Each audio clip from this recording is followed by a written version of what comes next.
आज Doubtnut app download करें। Doubtnut पर अपने सभी गणित, रसायन विज्ञान, भौतिक विज्ञान और जीव विज्ञान के डाउट्स का करो सफाया।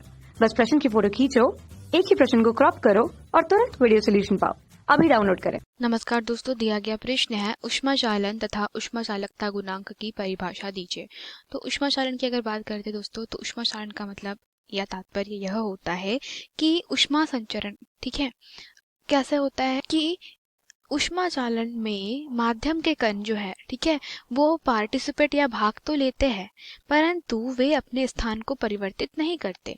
इसका मतलब यह है कि क्या होगा कि इसमें जो है वह ऊष्मा माध्यम के गर्म भाग से, ठीक है, तो यह गर्म भाग मान लेते हैं, तो गर्म भाग से ठंडे भाग की ओर प्रत्येक कण से समीपवर्ती अन्य कणों से होती हुई स्थानांतरित होती है।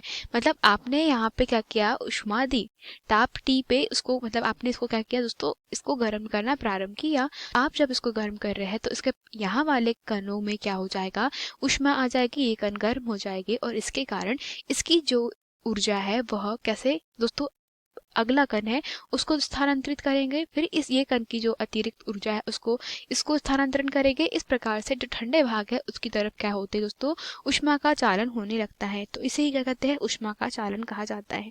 तो इसका अगर आप उदाहरण देखें तो उदाहरण सबसे बेस्ट होता है कि कोई भी धातु की छड़ है, तो अगर आप उसका एक सिरा गर्म करते हैं तो यह सिरा गर्म होने के पश्चात ऊष्मा पाता है और गर्म होने के बाद चालन के द्वारा क्या होता है दोस्तों, ऊष्मा जो है वह एक सिरे से दूसरे सिरे तक के पहुंच करके दूसरे सिरे को भी गर्म कर देती है।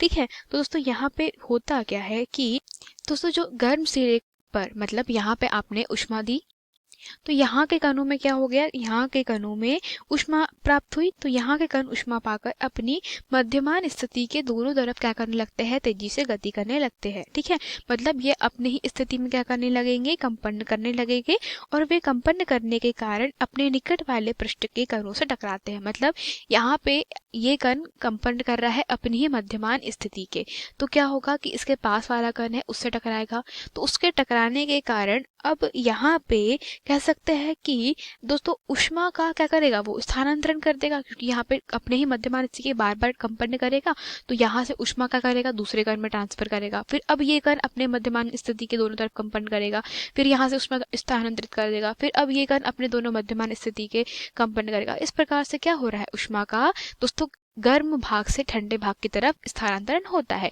इसे ही क्या कहा जाता है, ऊष्मा का चालन कहा जाता है। ठीक है, अब ऊष्मा चालकता गुणांक की परिभाषा भी दीजिए कहा गया है। तो ऊष्मा चालकता गुणांक की परिभाषा देने से पहले समझना होगा कि किसी भी वस्तु में ऊष्मा की मात्रा को प्रदर्शित करते हैं क्यू से, जो अनुक्रमानुपाती होती है दोस्तों पृष्ठ के क्षेत्रफल पे समय पे डेल्टा ऑफ थीटा। इसका मतलब होता है तापांतर, अर्थात पहले वस्तु किस पे थी, थीटा 1 ताप पे थी और फिर वस्तु काय पे हो गई, थीटा 2 ताप पे हो गई, तो ये कहलाता है वस्तु का तापांतर डेल्टा ऑफ थीटा के बटे में होता है दोस्तों डेल्टा ऑफ एक्स।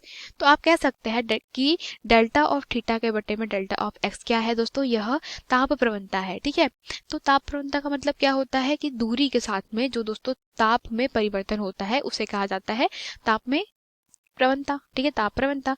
तो अब हमसे कहा गया है कि हमें ऊष्मा चालकता गुणांक की परिभाषा देना है। तो अब चूंकि ऊष्मा की मात्रा इन सब के अनुक्रमानुपाती होती है, तो आप क्या कर सकते हैं, Q को यहाँ पे अनुक्रमानुपाती नियतांक हटा दिया जाए तो हमें प्राप्त होता है KA/T थीटा के बटे में dx। तो यहाँ पे दोस्तों जो वैल्यू देख रहे हैं आप K, ठीक है, तो K जो होता है उसे क्या कहा जाता है, उसे कहा जाता है ऊष्मा चालकता गुणांक।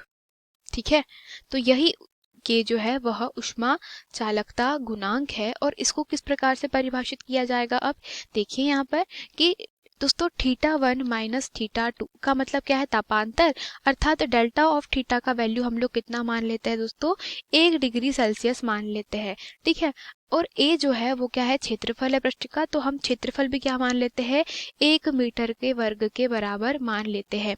उसके बाद में दोस्तों मान लिया जाए कि अब यहाँ पे लंबाई इसकी कितनी होगी, मतलब डेल्टा ऑफ एक्स मतलब लंबाई में परिवर्तन, तो दूरी के सापेक्ष लंबाई में परिवर्तन क्या हो जाएगा, डेल्टा एक्स, वो भी इकाई ले लिया जाए मतलब 1 मीटर। तो इस स्थिति में हमारे पास में जो ऊष्मा चालकता गुणांक अर्थात के है वह ऊष्मा की मात्रा के बराबर हो जाता है। ठीक है, तो इस स्थिति में क्या हो जाएगा, अगर हम समीकरण क्रमांक 1 नाम दे दें, समीकरण क्रमांक 1 से हम लिख सकते हैं यहाँ पर कि जो Q है वह K के बराबर हो जाएगा, अर्थात ऊष्मा चालकता गुणांक के बराबर हो जाएगा। तो इस प्रकार से आप इसकी परिभाषा किस प्रकार से दे सकते हैं कि कोई भी पदार्थ का जो ऊष्मा चालकता गुणांक है, यह ऊष्मा की वह मात्रा है जो स्थायी अवस्था में, दोस्तों t इक्वल्स टू 1 सेकेंड ले लिया जाए, ठीक है, तो 1 सेकेंड में 1 मीटर लंबी तथा 1 मीटर अनुप्रस्थ काट के क्षेत्रफल वाली छड़ के उसके फलकों के लंबवत प्रवाहित होती है, जबकि उसके मध्य का तापांतर अर्थात फलकों के मध्य का तापांतर कितना हो, 1 डिग्री सी हो। या आप कह सकते हैं कि किसी भी प्रकार की ऊष्मा चालकता जो होती है, अर्थात चालकता जो गुणांक K है, वे ऊष्मा की Q की उस मात्रा के बराबर होता है जो स्थायी अवस्था में हमारी एकांक लंबाई की जो छड़ है, ठीक है। तो ये डेल्टा एक्स का मतलब एकांक लंबाई की छड़ तथा जिसके एकांक परिच्छेद के क्षेत्रफल में प्रति सेकंड एक सिरे से दूसरे सिरे की ओर चालन द्वारा जितनी ऊष्मा प्रवाहित होती है और इसके सिरों के मध्य का तापांतर कितना हो जाए, 1 डिग्री सेल्सियस हो जाए, तथा ऊष्मा का जो प्रवाह होगा वो छड़ के सिरों के लंबवत होगा। तो इसे ही क्या कहा जाता है दोस्तों, ऊष्मा चालकता गुणांक। मतलब आप समझ रहे हैं कि क्या कर रहे हैं यहाँ से, कि आप इस सिरे से इस सिरे तक के ऊष्मा की प्रवाह कर रहे हैं, तो ये ऊष्मा की प्रवाह की उस मात्रा के बराबर है जो इकाई लंबाई, इकाई क्षेत्रफल और दोस्तों इसके दोनों सिरों में जो तापांतर अगर 1 डिग्री सेल्सियस है, तो 1 सेकंड में जितनी ऊष्मा प्राप्त होगी हमें, ठीक है, तो वही ऊष्मा की मात्रा जो है वह ऊष्मा चालकता गुणांक कहलाती है। ठीक है, धन्यवाद। कक्षा 6 से 12वीं से लेकर नीट, IIT, JEE वो एडवांस के लेवल तक 1 करोड़ से ज्यादा छात्रों का भरोसा। आज ही डाउनलोड करें डाउटनेट ऐप या व्हाट्सएप करें अपने सारे डाउट्स 8400 400 400 पर।